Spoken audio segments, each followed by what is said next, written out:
Hai guys, ketemu lagi sama aku Rizka Dila. Hari ini ada berita terbaru yaitu Liverpool melaju ke babak 32 besar Piala FA setelah menekuk Wolverhampton dengan skor 0-1. Sementara itu Manchester United nggak berhenti belanja pemain dengan mengincar Youri Tielemans. Simak selengkapnya di Cetak Gol Harian berikut ini. Kita awali berita hari ini dari hasil pertandingan Piala FA. Ada Liverpool yang berhasil melaju ke babak 32 besar setelah meraih kemenangan tipis atas Wolverhampton. Nah, di laga ini juga ada kejadian nggak diduga di mana saat Wolverhampton menyerang tiba-tiba lampu di stadion padam. Wah, kok bisa ya guys? Liverpool meraih kemenangan tipis dalam putaran ketiga FA Cup menghadapi Wolverhampton. Pada laga tersebut, skuad The Red mengakhiri laga dengan kemenangan 0-1. Gol tunggal skuad The Red dicetak melalui Harvey Elliott pada menit ke-13 pertandingan. Gol ini dicetak dengan cara yang sangat nggak biasa. Sebab Elliott melakukan tembakan dari luar kotak penalti dan berhasil mengecoh kiper lawan yang terlihat terlalu maju. Keunggulan ini bertahan sampai wasit meniup peluit panjangnya. Di sisi lain, pada laga ini sempat terjadi momen menarik saat pertandingan berlangsung. Berawal dari Adama Traore yang sedang melakukan penyerangan dari sisi kanan. Saat itu pemain asal Spanyol ini terlihat hendak melakukan umpan silang. Namun pada saat yang bersamaan lampu stadion tiba-tiba mati dalam beberapa detik. Hasilnya hal tersebut menggagalkan salah satu peluang berharga yang dimiliki oleh Wolverhampton. Kita beralih ke bursa transfer musim dingin. Ada Manchester United yang mengincar Youri Tielemans. Di saat yang bersamaan, skuad Setan Merah juga kembali mengincar pemain Ajax Amsterdam yakni Jurrien Timber. Selanjutnya di bursa transfer ada Manchester United yang mengincar Youri Tielemans. Gelandang asal Belgia itu akan diboyong untuk memperdalam lini tengah skuad Setan Merah. Perannya nggak pernah digantikan di sektor gelandang Leicester City. Terbukti dari 19 pertandingan Liga Inggris, ex-AS Monaco itu nggak pernah absen dalam satu laga pun. Skuad Setan Merah harus menyiapkan dana 20 juta euro bila ingin mengamankan jasa Tielemans. Di sisi lain, mereka harus bersaing ketat dengan Liverpool yang juga tertarik dengan jasanya. Masih dari klub yang sama, ada kabar dari Jurrien Timber yang kembali dibidik oleh Erik ten Hag. Kurangnya pemain berposisi back membuat pemain 21 tahun ini diincar oleh Setan Merah. Peluang Setan Merah untuk merekrutnya ke Old Trafford terbilang cukup besar. Pasalnya sang pemain berkeinginan untuk bermain di Liga Inggris. Apalagi Timber akan bereuni dengan sejumlah pemain Ajax Amsterdam lainnya, termasuk Lisandro Martinez dan Anthony yang sudah terlebih dahulu bergabung. Masih dari klub Premier League ada Aston Villa yang baru saja resmi mendatangkan John Duran. Sedangkan Atletico Madrid disebut sudah mencapai kesepakatan dengan penyerang Barcelona yakni Memphis Depay. Berikutnya ada Aston Villa yang baru saja mendatangkan John Duran dari Chicago. Pemain timnas Kolombia ini didatangkan dengan biaya sebesar 6 juta euro.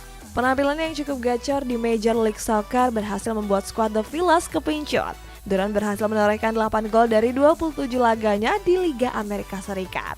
Atas performanya tersebut, pemain 19 tahun itu digadang akan menjadi wonderkid potensial. Ngomong-ngomong soal wonderkid, kita lanjut ke wonderkid asal Ukraina Viktor Sigankov. Winger berusia 25 tahun ini baru saja diboyong oleh klub asal Spanyol yaitu Girona. Skuad Gironista cuma mengeluarkan dana sebesar 5 juta euro saja untuk menebusnya dari Dinamo Kiev. Padahal performanya cukup memukau saat bermain bersama klub raksasa Ukraina itu. Pemain kelahiran Naharia ini sukses mengemas 94 gol dari 236 pertandingan. Masih dari Spanyol, kali ini kita bahas Memphis Depay yang dikabarkan akan berlabuh ke Atletico Madrid. Pemain asal Belanda ini mencapai kesepakatan pribadi dengan skuad Los Rojiblancos. Dalam kesepakatan itu, Depay akan diikat kontrak hingga tahun 2025. Kedatangan penyerang 28 tahun itu diproyeksikan untuk mengisi kekosongan yang ditinggalkan oleh Joao Felix. Selain itu, dia juga akan dijanjikan menit bermain lebih banyak dibandingkan saat di Barcelona. Sebab saat ini Depay kesulitan bersaing menembus skuad utama asuhan Xavi Hernandez. Next ada Real Madrid yang terancam kehilangan Karim Benzema yang belum memutuskan masa depannya. Masih dari seputaran rumor transfer guys, ada Real Madrid yang gencar dirumorkan merekrut Benjamin Pavard dari Bayern Munchen. Berlanjut ke rival satu kota Atletico Madrid, ada Real Madrid yang terancam kehilangan Karim Benzema di akhir musim. Pasalnya pemain 25 tahun itu belum memutuskan masa depannya. Benzema saat ini lebih fokus untuk meningkatkan performanya seperti musim lalu. Apalagi sejauh ini dia jarang bermain karena alami berbagai cedera. Pembalap asal Prancis ini menyerahkan semua urusan tersebut kepada agennya. Di sisi lain, Real Madrid sedang mencari pemain anyar di sektor bek sayap. Salah satu pemain yang gencar dirumorkan yaitu Benjamin Pavard dari Bayern Munchen. Kedatangannya diprediksi bisa menambal kekurangan di lini belakang skuad Los Blancos. Akan tapi Real Madrid harus membujuk Pavard lebih keras kalau tertarik dengan jasanya. Sebab bek berusia 26 tahun ini lebih suka bergabung ke Barcelona. Salah satu pemain yang gencar dirumorkan yaitu Benjamin Pavard dari Bayern Munchen. Kedatangannya diprediksi bisa menambal kekurangan di lini belakang skuad Los Blancos. Akan tapi Real Madrid harus membujuk Pavard lebih keras kalau tertarik dengan jasanya. Sebab bek berusia 26 tahun ini lebih suka bergabung ke Barcelona. Bicara soal Bayern Munchen, ada Erjan Ibrahimovic yang resmi memperpanjang kontraknya. Wunderkind asal Jerman itu akan berada di skuad di Rotten hingga tahun 2025. Statistik cukup mentereng saat membela Bayern Munchen di kelompok umur 19 tahun. Erjan berhasil mengemas 13 gol dari 16 laga yang sudah dijalaninya di semua kompetisi U19. Gak heran kalau dia mendapat perpanjangan kontrak baru dari skuad di Rotten. Apalagi saat ini klub sedang sangat membutuhkan ujung tombak anyar. Kita beralih ke Italia, ada Chris Smalling yang diminati oleh Juventus. Bek tengah AS Roma ini akan berstatus bebas transfer pada akhir musim nanti. Artinya skuad bianconeri bisa merekrut Smalling dengan cuma-cuma alias gratis. Akan tapi skuad giallorossi nggak akan membiarkannya begitu saja. AS Roma akan coba bernegosiasi dengan Smalling untuk memperpanjang masa baktinya. Sebab di lini belakang ex-Manchester United ini merupakan salah satu pilar penting. Sekarang ada dari Rasmus Højlund yang masuk ke dalam rencana belanja Rossoneri. Penyerang asal Denmark ini adalah salah satu pemain yang sangat disukai oleh Paolo Maldini. Namun Atalanta kabarnya enggan untuk melepas pemain pada musim panas nanti. Skuad Ladea mematok 17 juta euro kalau ada yang tertarik untuk Højlund. Kita masuk ke ulasan spesial klub di mana keganasan Arsenal sudah jauh-jauh hari diprediksi oleh Jose Mourinho. Performa ini jauh berbeda dengan Manchester City di mana performa mereka mulai goyah dan salah satu penyebabnya adalah karena ketumpulan Erling Haaland. Berikutnya kita masuk ke sesi ulasan spesial klub. Kali ini kita awali dari klub asal kota London yakni Arsenal. Skuad asuhan Mikel Arteta itu tampil superior di kompetisi Premier League musim ini. Keganasan The Gunners sebelumnya sudah diprediksi oleh Jose Mourinho. Saat itu Mourinho yang masih menukangi Tottenham Hotspur menyebut Mikel Arteta sebagai pelatih kompeten. Dilansir dari Sky Sport, Mourinho menganggap taktik Arteta saat itu sudah mulai matang. Artinya pelatih asal Spanyol ini cuma membutuhkan waktu untuk bisa memoles skuadnya. Benar saja di musim ini mereka pun tampil gak terkalahkan dan kini masih memuncaki klasemen sementara. Apalagi di musim dingin ini Arsenal berencana untuk merekrut pemain baru. Salah satunya dengan mengincar pemain andalan West Ham United Declan Rice. Kabarnya gelandang Inggris itu disiapkan sebagai alternatif karena gagal mendatangkan Mikhailo Modric. Selain mengincar Declan Rice, The Gunners juga mengincar Leandro Trossard yang tampil gemilang bersama Brighton. Mereka pun sudah mengajukan tawaran senilai 25 juta pound sterling. Namun Arsenal juga harus bersaing dengan Tottenham Hotspur yang berminat merekrutnya. Ngomong-ngomong soal Tottenham nih, mereka dirumorkan merekrut Thomas Tuchel. Football London mengabarkan kalau manajemen The Lily White masih ragu dengan kemampuan Antonio Conte.